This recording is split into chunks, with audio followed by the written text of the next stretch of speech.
You need to get out of my seat right now! I have a ticket! I am not a scammer! I'm a nurse!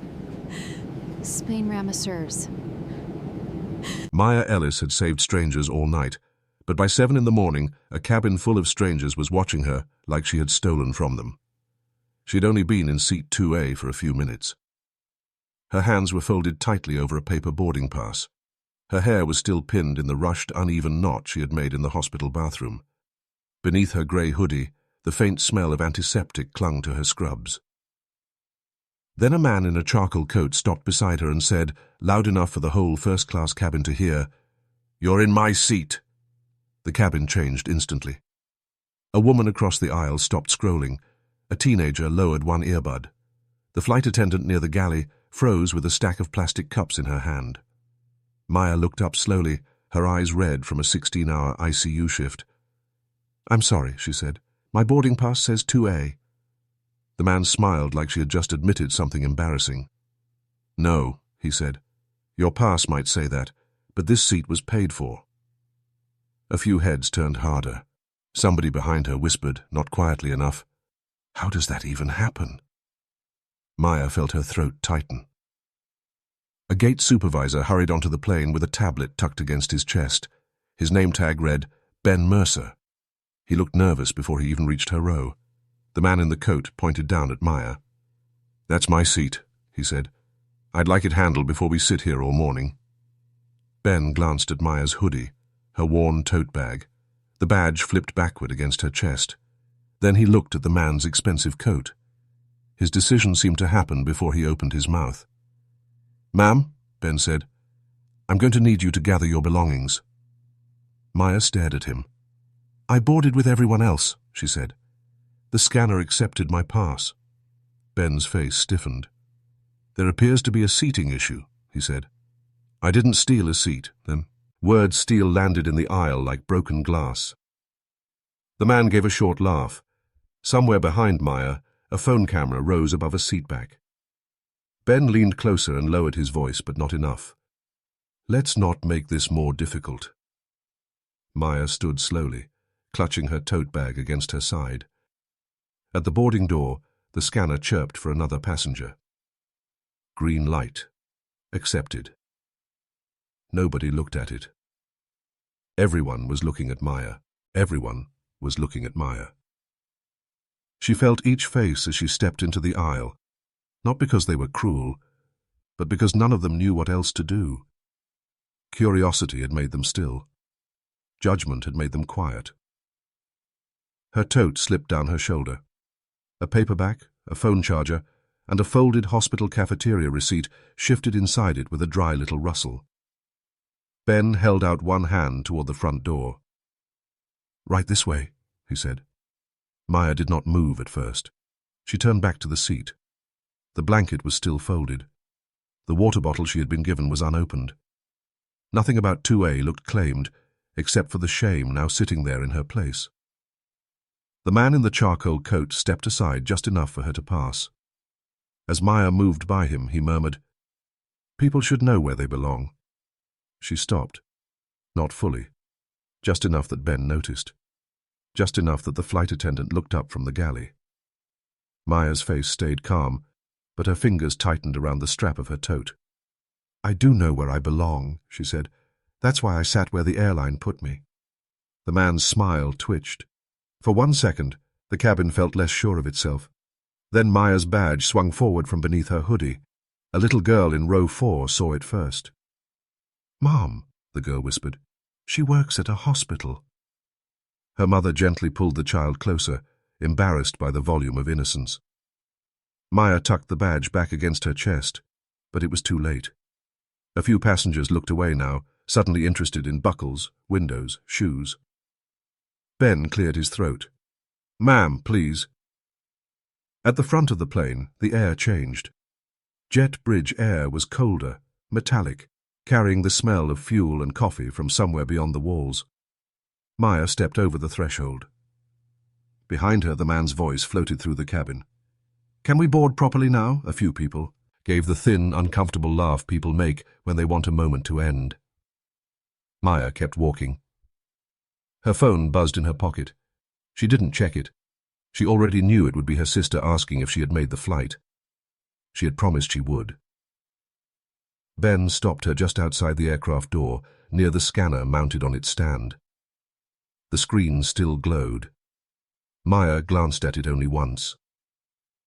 Her name was gone from the top line, replaced by a fresh passenger check-in. Ben shifted the tablet under his arm. "We'll sort this out at the desk," he said. Maya looked back at the plane door, still open, still full of listening ears. "No," she said quietly. "You'll sort it out here." "No," Maya said quietly. "You'll sort it out here." Ben's eyes flicked toward the passengers still boarding, then back to her. The open aircraft door sat between them like a stage curtain nobody had closed. "Ma'am," he said, his voice tighter now, "this is not the place." "It was the place when you asked me to leave in front of everyone." The flight attendant near the galley lowered her gaze. Behind her, the man in the charcoal coat had settled into 2A, one ankle resting comfortably over the other, as if the seat had always been waiting for him. Ben tapped his tablet with quick, nervous fingers. Maya watched his thumb move too fast. A red notification flashed, vanished, then a new screen opened with her name on it. He angled the tablet away from her, but not before she saw the words near the top. Passenger relocation. Maya's chest tightened. "I wasn't relocated," she said. Ben stopped tapping. "I didn't say you were. You didn't have to." His mouth flattened, and for the first time, his polite mask slipped. Not much. Just enough. From inside the cabin, the wealthy passenger raised his voice. "Ben, is there a problem?" The way he said the name made Maya turn. They knew each other. Not well, maybe, but enough. Enough for the man to use his first name like a button he knew how to press. Ben looked over his shoulder. "We're handling it, Mr. Vale." Maya caught the name. Mr. Vale adjusted his cuff and gave her a brief glance, the kind given to a dropped napkin. "Good," he said, "because my meeting doesn't care about airline confusion." Ben turned back and typed again. Maya stepped closer. "What are you writing?" "Operational notes." "What notes?" He paused, then read from the screen without looking at her. Passenger refused assigned economy seat and occupied premium cabin. For a second, the jet bridge seemed to tilt. Maya's lips parted booze, but no sound came out. "That's not true," she said. Ben's face had gone pale, but his voice stayed official. "It's what the situation reflects." "No, it's what you just made it reflect." A boarding passenger slowed behind them, suitcase wheels squeaking against the floor. Ben lifted his chin. "Ma'am, I can mark you as non-compliant, or you can let me help you." Maya looked past him at the glowing scanner, still swallowing names one by one. Then she reached into her hoodie pocket for her boarding pass. Maya pulled the boarding pass from her hoodie pocket and unfolded it with careful fingers. The paper had softened at the creases from being held too long. Her name sat in black ink near the top, with the flight number beneath it and one clean line in the middle. Seat 2A.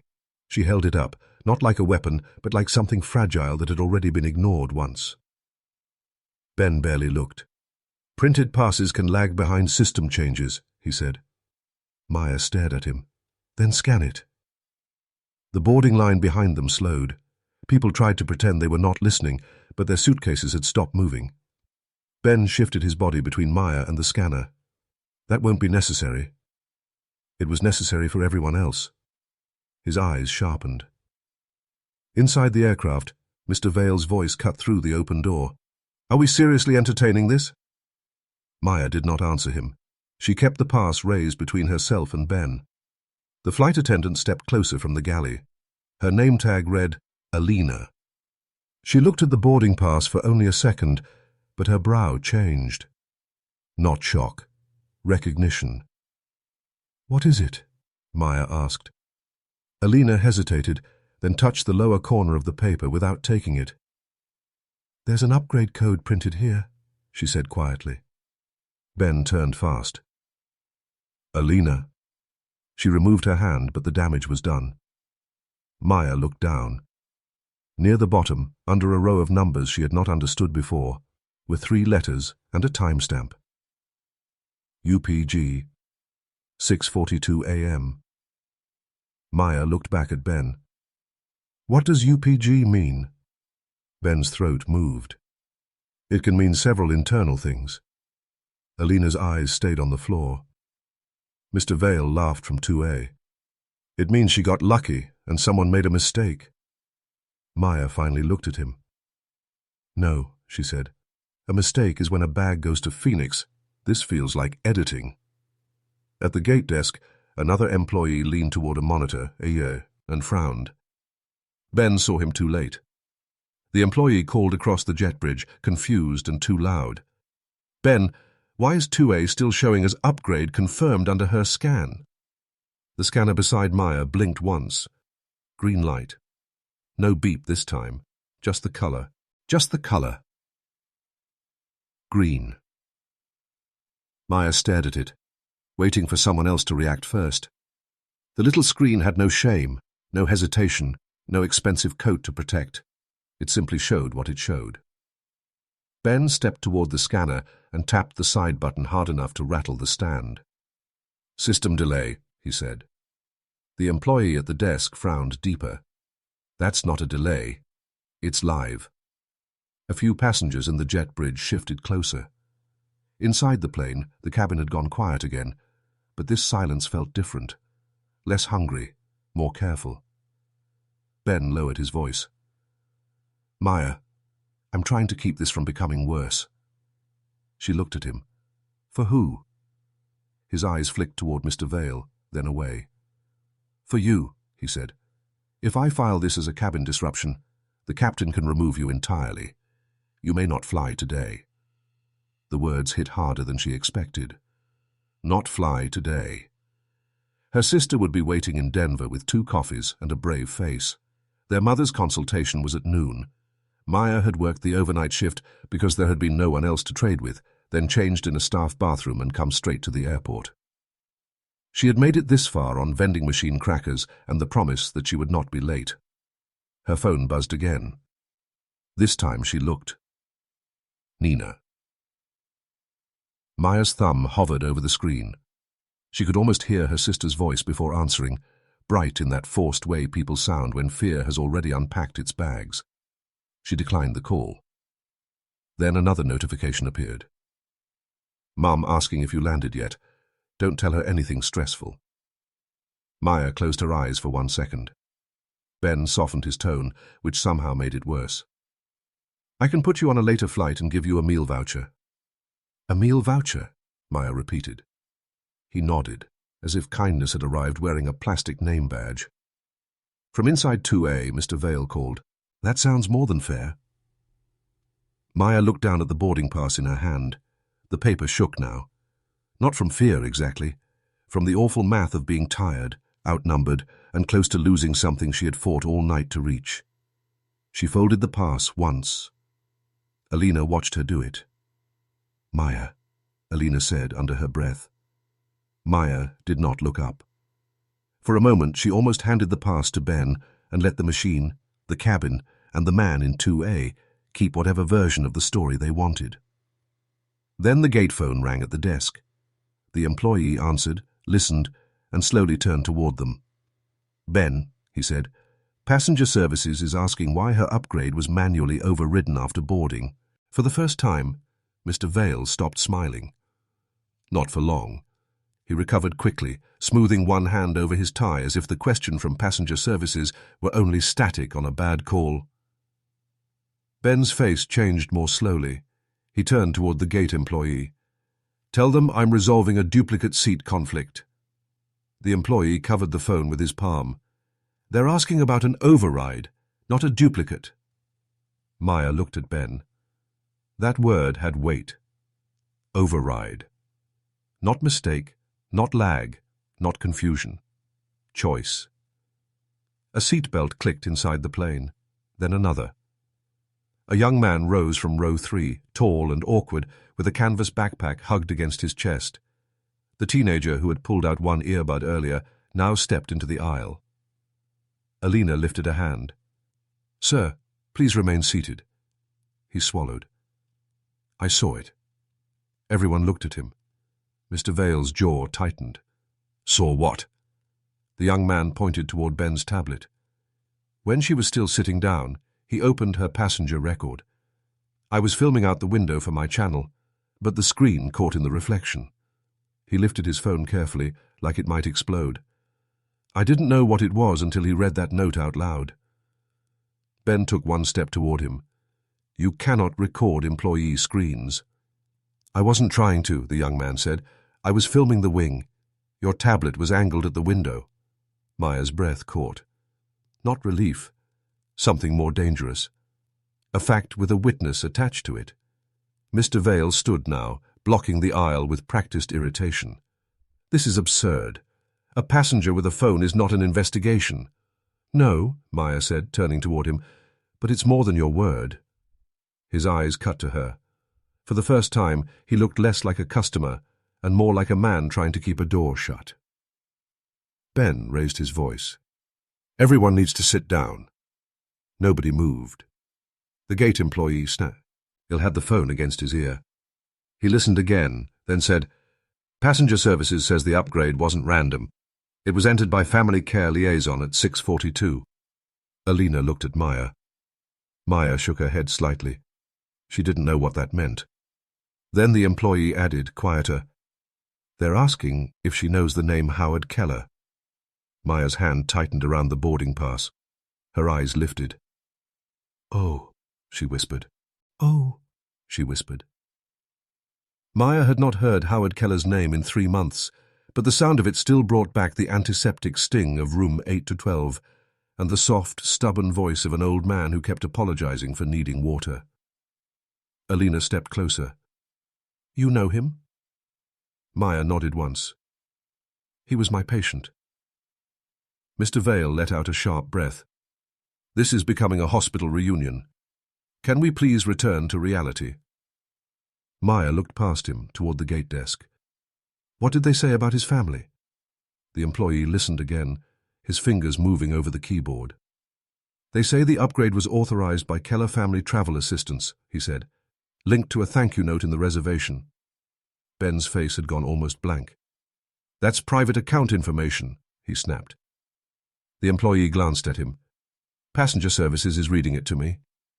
The young man from row 3 held his phone lower now, recording nothing, just watching. The cabin stayed locked in a silence so complete even the air vents seemed loud. Maya took one slow step toward the desk. "Does the manifest show I boarded into 2A? The employee looked at the screen. Ben said, "Don't answer that." Alina's head turned. "Why not?" Ben looked trapped between the plane and the desk, between the man in 2A and the woman holding the paper pass. The employee answered anyway. "Yes, initial scan assigned you to 2A. Boarding accepted at 7:18. Maya felt the boarding pass bend slightly in her grip. "And the override?" The employee swallowed. "Manual change entered at 7:23. Alina looked toward the cabin. She was already in the seat then. No one spoke. Mr. Vale's polished confidence cracked at the edge. He reached up and adjusted his collar, though it was already perfect. Ben moved toward the desk. "Step away from that screen." The employee did not. "There's another thing," he said. Maya braced herself. The employee's eyes moved across the monitor. Mr. Vale's original seat wasn't 2A. It was 4C. Mr. Vale's face hardened. Behind him, someone in first class whispered, "Wait. What?" Ben reached for the keyboard. Alina stepped into his path. "Don't touch it," she said. And for the first time since Maya had been pulled from the plane, someone stood in front of Ben instead of her. Alina stepped into his path. Ben froze with his hand halfway to the keyboard. The gesture was small, almost quiet, but everyone felt it. The flight attendant was not blocking him with force. She was blocking him with a decision. "Alina," Ben said through his teeth, "move." "No," she said, "not until passenger services finishes." Maya stood behind her, still holding the creased boarding pass, stunned by the simple fact of being protected. Mr. Vale came out of 2A and into the front aisle. His coat looked sharper under the cabin lights, his face less so. "This has gone far enough," he said. "I paid for first class. I don't need my itinerary discussed like gossip at a bus stop." Alina turned slightly. "Sir, please remain in your assigned area." His eyes flashed. "My assigned area is the seat I am standing beside." From the jet bridge, the gate employee looked at the monitor again. "That is not what the active manifest says."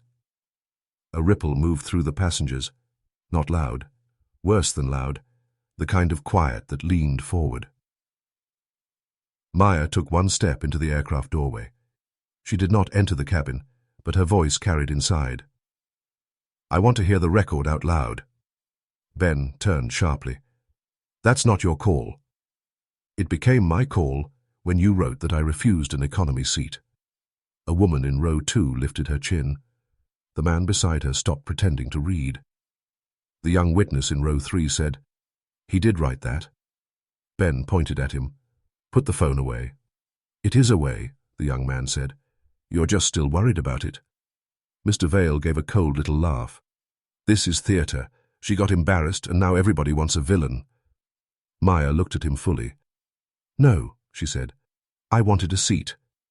You wanted mine badly enough to let him change the story." The words landed clean. Ben's face flushed. "That is an accusation." Maya held up the pass. "No. This is a boarding pass. The accusation came from you." The gate employee glanced at Maya, then at Alina, then pressed a button on the desk phone. Passenger Services filled the jet bridge speaker, clear and professional. "We need Ben Mercer to confirm why passenger Maya Ellis was removed from seat 2A after accepted boarding, while passenger Grant Vale was moved from 4C into 2A without passenger consent." No one moved. Even the scanner seemed to wait. Ben stared at the desk phone as if the voice had betrayed him personally. Passenger Services continued, calm enough to make the moment worse. "We are also seeing an archived note attached to Ms. Ellis's reservation. It was entered by the Keller family at the time of purchase." Maya's fingers loosened around the boarding pass. The gate employee leaned toward the phone. "Can you read the note?" Ben snapped, "Do not read private messages over an open line." Mr. Vale seized on it. "Exactly. Finally, someone remembers procedure." Alina did not move from Ben's path. The voice on speaker paused, then said, "The note is authorized for staff handling. It states, 'Please upgrade Maya Ellis on any available seat. She cared for our father when we could not be there. He asked us to make sure she got home with dignity.'" The jet bridge went completely still. Maya looked down. Not because she was ashamed now, but because the words had reached something bruised and private. Howard Keller had been difficult on purpose when he was scared, joking about hospital pudding and calling every beeping machine the orchestra. On his last good night, he had asked Maya if she ever slept. She had told him, "On planes, sometimes." The gate employee's voice softened. "There's more." Ben's shoulders dropped a fraction. "The system shows Ms. Ellis was upgraded at 6:42, scanned at 7:18, seated correctly, then manually downgraded at 7:23 by supervisor credentials." He looked at Ben. "Your credentials?" A murmur moved through the cabin, no longer hidden. Mr. Vale stepped back from the aisle. Passenger Services spoke again. "Passenger Vale requested seat 2A at the gate at 7:20. Request was denied due to occupied confirmed upgrade. At 7:23, override approved locally." Maya lifted her eyes to Mr. Vale. His expression had emptied of charm. "You asked?" "For it after I boarded," she said. He looked away.